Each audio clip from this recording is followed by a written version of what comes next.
মুৰব্বী হিচাপে আজি সংবাদমেল সম্বোধন কৰি এইখিনি কথা ক'বলগীয়া হৈছে। যোৱা 1 জুন তাৰিখে দেওবাৰে যি অনুষ্ঠান এটা অভিযাত্ৰী কলাকেন্দ্ৰত হৈ গ'ল, সেই অনুষ্ঠানটোত আচলতে আমি সঁচাকৈ দুখিত যে যিকেইজন ব্যক্তিয়ে এটা অনুষ্ঠান পাতিব খুজিছিলে যে কম্পিউটাৰ প্ৰশিক্ষণ কেন্দ্ৰ, আমি জানো যে কিবা এটা অনুষ্ঠান পাতিলে সেই অনুষ্ঠানটোৰ উদ্বোধক হিচাপে যদি কাৰোবাক মাতে, সেই অনুষ্ঠানটোৰ বিষয়ে বক্তব্য ৰাখে।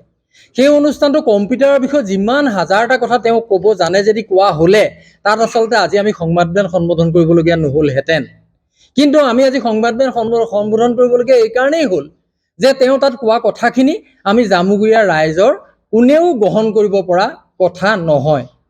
আমি দেখিছোঁ যে বাহিৰৰ পৰা যেতিয়া বিশিষ্ট ব্যক্তি এজনক জামুগুৰি হাটলৈ মতা হয় বা বিভিন্ন ঠাইত এজন বিশিষ্ট ব্যক্তিক মতা হয়, সেই ব্যক্তিজনে যদি সেই অঞ্চলৰ বিষয়ে নাজানেও কেতিয়াও কিন্তু সেই অঞ্চলৰ বিষয়ে বেয়াকৈ কোৱা কোনো মই বিশিষ্ট ব্যক্তিক শুনা নাই। এজনেই ব্যক্তিৰ নাম শুনিছোঁ যে যিজন নাম হ'ল গহন মহন্ত। দুৰ্ভাগ্য যে আমাৰ ইয়াতে আৰু এজন স্বাধীনতা সংগ্ৰামী গহন গোস্বামী বুলি এজন মানুহ আছিলে, যিজন মানুহ আমি সকলোৱে সেৱা কৰোঁ। সেই মানুহজনৰ নাম লৈ তেওঁ আচলতে তেওঁ ডাঙৰ মানুহ বোলাবলৈ আহিছে। তেওঁ কেনেকৈ মহাবিদ্যালয়ৰ আচলতে অধ্যাপক হ'ল চিন্তা কৰিবলগীয়া বিষয় আছে। তেওঁ বিভিন্ন ক্ষেত্ৰত পাইছোঁ, ছাত্ৰ সন্থাত পালোঁ, ছাত্ৰ সন্থা কৰি থাকোঁতে তাতো তেখেতৰ লাগ-বান নাই। মিটিং এখন পতাৰ পিছতে তেওঁক ভালদৰে লগ নাপায়, মিটিংখনত থাকে, তেওঁ ক'লে যায় জানো সন্ধিয়া লাগিলে, তাৰপিছত আহি পেলাই তেওঁৰ কথাৰ লাগ-বান নোহোৱা কথা। সাহিত্য সভাত পাইছোঁ, সাহিত্য সভাতো দেখিলোঁ তেওঁ কাৰোবাক কেইটামানক লগ লৈ পেলাই তেওঁ ওলাই গুচি যায়। তেনে এজন ব্যক্তিৰ হয় চলিন বৰকটকী ডাঙৰীয়াই কৈছে ব্যক্তিগতভাৱে আক্ৰমণ নকৰোঁ, মই ব্যক্তিগতভাৱে আক্ৰমণ নকৰোঁ যদিও তেওঁক যিহেতু আগতে লগ পাই তেনেকুৱা কাৰ্য দেখিছোঁ, গতিকে সেয়েহে তেওঁৰ ব্যক্তিগত জীৱনত আক্ৰমণ কৰিবলৈ বিচাৰিছোঁ।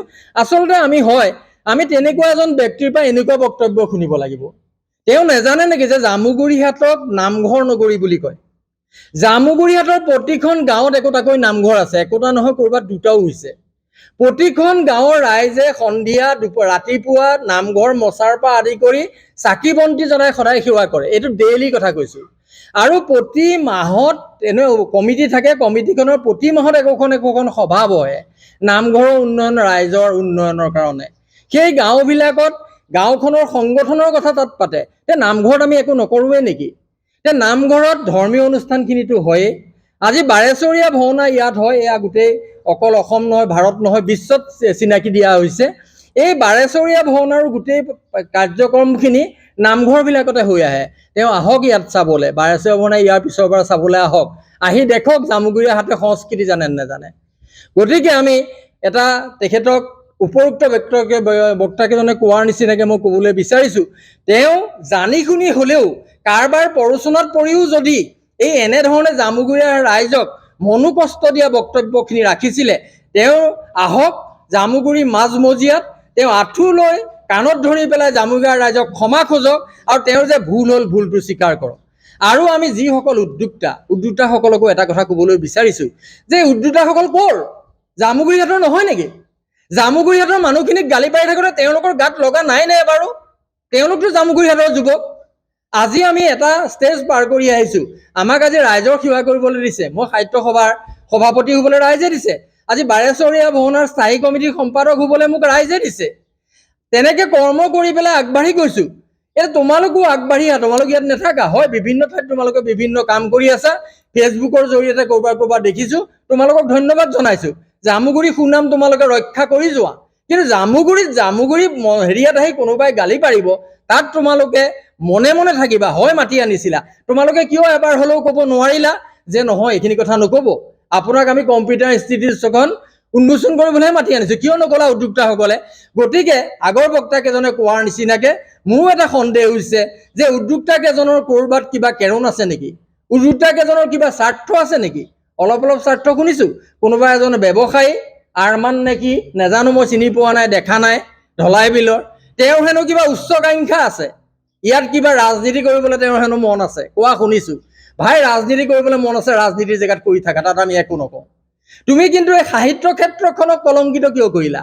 আজি সাহিত্য সভাত হয় তুমি যদি কৈছা শিলগুটি মাৰি দিলে গোটেই কবিৰ মূৰতে পৰে, ভাল কথা, ইমান কবি আজি আমি সাহিত্য সভাই সৃষ্টি কৰিব পাৰিছোঁ জামুগুৰিত।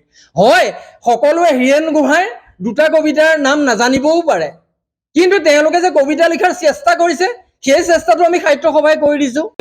যিটো দিহানামৰ হৈ যোৱাৰ পিছদিনাখনে অসমৰ মাননীয় মুখ্যমন্ত্ৰীয়েও জনাইছিলে যে বৰ সুন্দৰ বা ভাল হৈছে, মানে অসমত এইটো দিহানামৰ প্ৰথম পদক্ষেপ, যদিও দিহানাম সকলোৱে গায়। আৰু জামুগুৰিহাটৰ প্ৰতিজনী গোপিনীক তেওঁ নিয়ক, জামুগুৰিহাটৰ যিকোনো এখন গাঁৱত তেওঁ আহক, আহি 10জনী গোপিনীক কওক আপোনালোকে দিহানাম গাই দিয়ক। তেওঁৰ আগত যদি দিহানাম গাই দিব নোৱাৰে তেতিয়াহ'লে তেওঁ আমাক চেলেঞ্জ কৰক।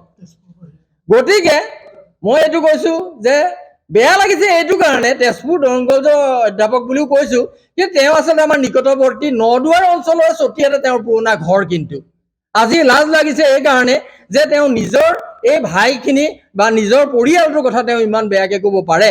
গতিকে মোৰ সন্দেহ লাগে যে তেওঁ কিবা অখাদ্য ভক্ষণ কৰি আহিছিল নেকি তেতিয়া ক'বলৈ আহোঁতে, কাৰণ তেনেকুৱা তেওঁৰ আছে তেওঁৰ কথা। গতিকে আমি এই কথাখিনি লৈ নাযাওঁ, মাত্ৰ তেওঁ 24 ঘণ্টাৰ ভিতৰত ক্ষমা খুজিবলৈ এই সংবাদমেল যোগেদি তেওঁক আমি আহ্বান জনাইছোঁ। মোক ক'বলগীয়া ইমানখিনি, ধন্যবাদ। নমস্কাৰ। জামুগুৰিহাটৰ এটি অনুষ্ঠানত যোৱা 1 জুন তাৰিখে অভিযাত্ৰী কলা কেন্দ্ৰত এটি বিনামূলীয়া কম্পিউটাৰ প্ৰশিক্ষণ কেন্দ্ৰ উন্মোচন কৰি দৰং মহাবিদ্যালয়ৰ অৱসৰী অধ্যাপক গ্ৰহণ চন্দ্ৰ মহন্ত ডাঙৰীয়াই কিছু বিতৰ্কিত মন্তব্য দাঙি থৈ গ'ল, যিখিনি মন্তব্যত জামুগুৰিয়া প্ৰতিগৰাকী ৰাইজ ক্ষুণ্ণ হৈছে। তেখেতে কৈছে যে জামুগুৰিত যিমানবিলাক নামঘৰ আছে ইয়াত মাত্ৰ টিংপাতবিলাকহে নতুন হৈছে, ইয়াত কোনো সংস্কৃতিৰ চৰ্চা নাই। আমি এইটো গৌৰৱেৰে ক'ব পাৰোঁ যে যোৱা যি 12 চহৰীয়া ভাওনা হৈ গ'ল, সেই 12 চহৰীয়া ভাওনাত জামুগুৰিহাটৰ 300ৰো ওপৰ যুৱকে খোল প্ৰশিক্ষণ লৈ সেই 12 চহৰীয়া ভাওনাত খোল বজাইছিলে। সেয়া আমাৰ নামঘৰসমূহত হোৱা সংস্কৃতিৰ চৰ্চাৰ ফল। তাৰোপৰি এই জেঠ মাহত আমাৰ কৃষিজীৱী ৰাইজে যি নাম সেৱা বা ভাওনা মহোৎসৱ আৰম্ভ কৰে, এই গাঁৱৰ ভাওনাসমূহ গৈ আমি ভাদ আহিন কাতি মাহলৈকে প্ৰত্যেকখন গাঁৱে অতি ধুমধামেৰে প্ৰত্যেকখন গাঁৱৰ নামঘৰত ভাওনা অনুষ্ঠিত হয়। ই জামুগুৰিহাটৰ এটা গৌৰৱৰ বিষয়। গ্ৰহণ চন্দ্ৰ মহন্ত ডাঙৰীয়াৰ জামুগুৰিৰ লগত কোনো ধৰণৰ সম্পৰ্ক নথকাকৈ এই সাংস্কৃতিক আৰু ধৰ্মীয় সমাজখনত তেখেতে আক্ৰমণাত্মকভাৱে এই কথাখিনি ক'লে। তেখেতে এটা গুৰুত্বপূৰ্ণ কথা কৈছে যে জামুগুৰিহাটৰ আইসকলে দিহানাম গাব নাজানে, ইয়াত দিহানাম গাবৰ কাৰণে বাহিৰৰ পৰা মানুহ হায়াৰ কৰি আনিবলগীয়া হয়। মই এইটো কথা গৌৰৱেৰে ক'ব পাৰোঁ যে জামুগুৰিৰ প্ৰত্যেকখন গাঁৱৰ আই মাতৃসকলে দিহানাম গাব পাৰে, প্ৰত্যেকখন ধৰ্মীয় সমাজৰ আইসকলে দিহানাম গাব পাৰে। ইয়াত ডাঙৰ ডাঙৰ প্ৰতিযোগিতা হয়। আৰু এটা কথা মই এইটো বুকুত হাত দি ক'ব পাৰোঁ, যোৱা 6 মে তাৰিখে আমি জামুগুৰিহাটৰ কেন্দ্ৰীয় বিহুৰ ৰূপালী জয়ন্তী পাতিছিলোঁ। তাত ৰূপালী জয়ন্তী অনুষ্ঠানত আমি 10,000 গৰাকী আই মাতৃৰ দ্বাৰা এটি দিহানাম পৰিৱেশন কৰিছিলোঁ। আৰু সেই 10,000 গৰাকী আই মাতৃ কিন্তু আমাৰ স্থানীয় আই মাতৃ, আৰু ইয়াত স্থানীয় আইসকলে আগভাগ লৈ পেলাই গোটেই অনুষ্ঠানটো সুকলমে উদযাপন কৰা হৈছিলে। তাৰপিছতো তেখেতে 10,000 আই মাতৃয়ে দিহানাম কৰাৰ পিছতো তেখেতে কৈছে ইয়াত দিহানাম গাবলৈও বাহিৰৰ পৰা মানুহ হায়াৰ কৰি আনিবলগীয়া হয়। এনেধৰণৰ কিছুমান বেছলেছ কথা। আৰু প্ৰত্যেকটো শিক্ষানুষ্ঠানক তেখেতে আক্ৰমণ কৰিছে। ইয়াৰ প্ৰিন্সিপালসকলক তেখেতে আক্ৰমণ কৰি কৈছে বিভিন্ন ধৰণৰ কথা। ইয়াৰ যিসকল সাহিত্য চৰ্চা কৰা লোক তেখেতসকলক আক্ৰমণ কৰি গৈছে। তেখেতে কৈছে শিলগুটি মাৰি দিলে ইয়াৰ কবিসকলৰ মূৰতে শিলগুটি পৰিব, কিন্তু কবিসকলে কবিতাৰ নাম নাজানে। বিভিন্ন ধৰণৰ বিতৰ্কিত মন্তব্য কৰিছে, সামাজিক সাংস্কৃতিক অনুষ্ঠানসমূহক আক্ৰমণ কৰিছে। কি উদ্দেশ্যত কৰিছে আচলতে? ইয়াৰ বেকগ্ৰাউণ্ডত কোন আছে? আমি গম পাইছোঁ যে দুগৰাকীমান পৰিভ্ৰমী লোকে নিজৰ ৰাজনৈতিক অভিলিপ্সা পূৰণৰ বাবে ইয়াত খোপনি পুতিবলৈ, এটা বীজ অংকুৰিত কৰিবলৈ এই কম্পিউটাৰ ইনষ্টিটিউটটো বিনামূলীয়াত তেখেতসকলে দিবৰ কাৰণে আৰম্ভ কৰিছে। আৰু সেই সুযোগতে ইয়াৰ যাতে সাংস্কৃতিক বাতাবৰণটো বিনষ্ট হয় আৰু ৰাজনৈতিকভাৱে তেওঁলোকে যাতে এটা মাইলেজ ল'ব পাৰে, তাৰ কাৰণে গ্ৰহণ মহন্তদেৱক তেখেতসকলে নিমন্ত্ৰণ কৰি আনি পেলাই এই কথাখিনি কোৱাইছে। এটা ভিন্ন ধৰণৰ কথা, তাৰমানে তেখেতসকলে যাতে 2026 চনত টিকেট লৈ পেলাই ইয়াৰ পৰা নিৰ্বাচন খেলিব পাৰে, মানুহখিনি ভাগ ভাগ কৰিব পাৰে, এই উদ্দেশ্যৰ কামটো কৰিছে। আমি একোগৰাকী সচেতন লোক হিচাপে, জামুগুৰি এগৰাকী সন্তান হিচাপে তেখেতৰ গ্ৰহণ মহন্তদেৱৰ এই বক্তব্যত তীব্ৰভাৱে ধিক্কাৰ দিছোঁ, গৰিহণা দিছোঁ। আৰু তেখেতক আমি প্ৰত্যাহ্বান জনাইছোঁ, অহা 24 ঘণ্টাৰ ভিতৰত যদি তেখেতক ক্ষমা নখোজে তেতিয়াহ'লে জামুগুৰি বিভিন্ন অনুষ্ঠান প্ৰতিষ্ঠানে উপযুক্তভাৱে যি আইনী ব্যৱস্থা গ্ৰহণ কৰিব লাগে তাক গ্ৰহণ কৰিবৰ কাৰণে আমি সাজু আছোঁ। আৰু সেইবাবে আজিৰ এই সকলো অনুষ্ঠানৰ যি সংবাদ মেল, এই সংবাদ মেলৰ জৰিয়তে আমি জামুগুৰি বহাগী মেলাৰ মই সম্পাদক হিচাপে যোৱা 6 মেত অনুষ্ঠিত হোৱা দিহানামৰ সেই অনুষ্ঠানৰ এগৰাকী হোতা হিচাপে মই ক'ব বিচাৰোঁ যে গ্ৰহণ মহন্তদেৱৰ প্ৰত্যেকটো কথাই গোকাত মিছা, আৰু তেখেতৰ উদ্দেশ্য প্ৰণোদিতভাৱে কাৰোবাক ৰাজনৈতিকভাৱে মাইলেজ দিবলৈ কথাখিনি কৈছে। গতিকে তেখেতক 24 ঘণ্টাৰ ভিতৰত ক্ষমা খুজিবৰ কাৰণে মই আহ্বান জনাইছোঁ। সকলো সাংবাদিক বন্ধুসকলক আন্তৰিক ধন্যবাদ জ্ঞাপন কৰিছোঁ। আজি আমি যিটো বিষয়ৰ ওপৰত ইয়াত সমবেত হৈছোঁ, এটা বৰ স্পৰ্শকাতৰ বিষয় যে যোৱা 1 জুন তাৰিখ ৰবিবাৰে অভিযাত্ৰী কলাকেন্দ্ৰত প্ৰজ্ঞাজ্যোতি নামৰ এটা অনুষ্ঠানে বিনামূলীয়া কম্পিউটাৰ শিক্ষা এটা প্ৰশিক্ষণ কেন্দ্ৰ মুকলি কৰিছিল আৰু সেই মুকলি এটা অনুষ্ঠান পাতিছিল, এখন সভা পাতিছিল আৰু সেই সভালৈ আমাক নিমন্ত্ৰণ কৰিছিল। আমি সেই সভাত উপস্থিত আছিলোঁ, কিন্তু সভাত উপস্থিত থাকি আমি যিগৰাকী উদ্বোধক তেজপুৰৰ দৰং মহাবিদ্যালয়ৰ প্ৰাক্তন অধ্যাপক গহন চন্দ্ৰ মহন্ত, তেখেত উদ্বোধক হিচাপে তালৈ আহিছিলে। তেখেতৰ বক্তব্যত আমি কিছু কথাত অস্বস্তিকৰ পৰিৱেশত আমি পৰিছিলোঁ আৰু যাৰ কাৰণে আমি যদিও তাত সভাখনত উপস্থিত আছিলোঁ, কিন্তু আমি তাত প্ৰত্যুত্তৰ দিয়াৰ পৰা আমি আচলতে সেই সুবিধা আমি নাপালোঁ। সেয়েহে পিছত আমি আমাৰ নিজৰ ফেচবুক পেজত আমি সেই কথাৰ প্ৰত্যুত্তৰ দিছোঁ। ইতিমধ্যে অসমৰ ৰাইজে গম পাইছে। কথা হ'ল, গহন মহন্ত ডাঙৰীয়াই ভাষণ প্ৰসংগত জামুগুৰিয়াতৰ স্বাভিমানক আঘাত কৰিছে। জামুগুৰিয়াতৰ পাৰচৌৰীয়া ভাওনাৰে গৌৰৱৰে গৰিমামণ্ডিত এই জামুগুৰিহাটত তেখেতে জামুগুৰিহাটৰ বিভিন্ন গাঁৱত থকা নামঘৰসমূহক উপলুঙা কৰি এই বুলি মন্তব্য কৰিছে যে নামঘৰসমূহত কেৱল নতুন নতুন টিংহে লগোৱা হ'ল, কিন্তু আজিলৈকে তাত কোনো ধৰ্মীয় অনুষ্ঠান নহয়, নতুন পুৰুষ তাত অনুষ্ঠান কৰিবলৈ আগবাঢ়ি নাহে, এনেধৰণৰ কিছুমান কথা কৈছে, যিটো একেবাৰে অসত্য কথা। আৰু অসমৰ মানুহে জানে জামুগুৰিহাটতে সম্ভৱ অসমৰ ভিতৰত আটাইতকৈ বেছি ধৰ্মীয় অনুষ্ঠান হয়, সেই নামঘৰসমূহত ভাওনা হয়। এই কথা নিশ্চয় জামুগুৰি মানুহে জানে। এই কথাৰ আমি তীব্ৰ প্ৰতিবাদ জনাইছোঁ। আৰু এটা বিশেষ কথা কৈছে, কথাটো হ'ল যে তেখেতে জামুগুৰিহাটৰ বিদ্যালয় মহাবিদ্যালয়সমূহত ৰূপালী জয়ন্তী, সোণালী জয়ন্তী উৎসৱ পালন কৰোঁতে স্থানীয় বিধায়ক বা স্থানীয় লোকসভাৰ সাংসদসকলক নিমন্ত্ৰণ কৰি আগস্থান দিয়ে আৰু সেইসকলক উদ্দেশ্যি তেওঁ আনপাৰ্লিয়ামেণ্টেৰী ৱৰ্ড, অসংসদীয় এটা শব্দ কৈছে, যিটো শব্দ আমি কোনো কাৰণত মানি ল'ব নোৱাৰোঁ। আমি জামুগুৰিয়া হিচাপে আমি সেইটো প্ৰতিবাদ কৰিছোঁ। যিহেতু এগৰাকী সাংসদ, এগৰাকী বিধায়ক, অঞ্চলটোৰ জনপ্ৰতিনিধি, সেই জনপ্ৰতিনিধিগৰাকীক তেনেধৰণৰ ডাঙৰ অনুষ্ঠানত বিশেষ দায়িত্ব দিয়া হয় আৰু তেখেতক আমি সন্মান জনাওঁ। গতিকে তেনে এগৰাকী প্ৰতিনিধিক তেখেতে যিটো মন্তব্য কৰিছে সেইটো কোনো কাৰণে গ্ৰহণযোগ্য হ'ব নোৱাৰে। সভ্য সমাজে এইটো কোনো কাৰণে গ্ৰহণযোগ্য বুলি বিবেচনা কৰিব নোৱাৰে। এনেধৰণৰ কিছুমান তেখেতে বক্তব্য ৰাখিছে। কবিসকলৰ ওপৰত তেখেতে বক্তব্য ৰাখিছে। জামুগুৰিত ওপৰলৈ শিলগুটি এটা মাৰিলে গোটেই শিলগুটি হেনো কবিৰ মূৰতে পৰে, কিন্তু অথচ এটা ভাল কবিৰ জামুগুৰিত সৃষ্টি কৰিব নোৱাৰিলে।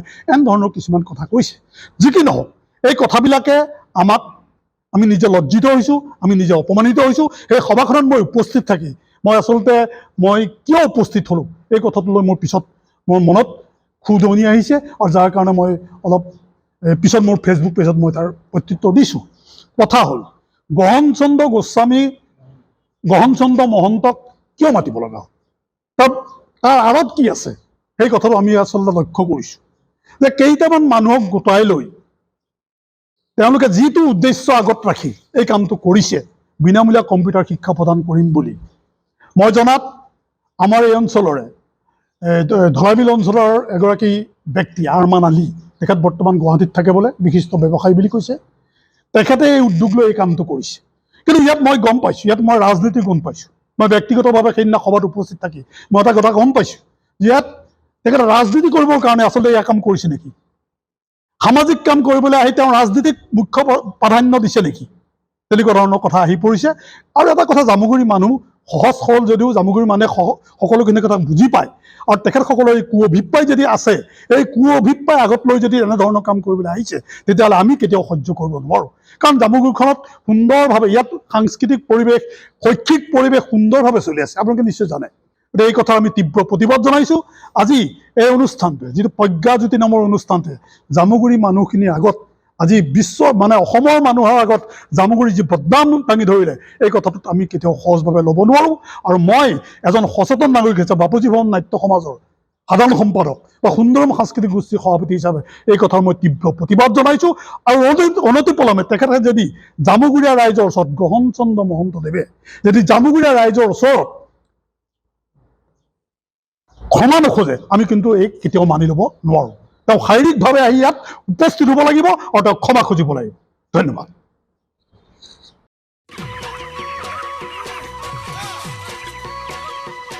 অতি কম দিনতেই একোটা এনেকুৱা হৈ যায় মই যে বিয়মৰ দানা খুৱাওঁ আপোনালোকেও বিয়মৰ দানা খুৱাওক আৰু কম দিনতেই অধিক মুনাফা লাভ কৰক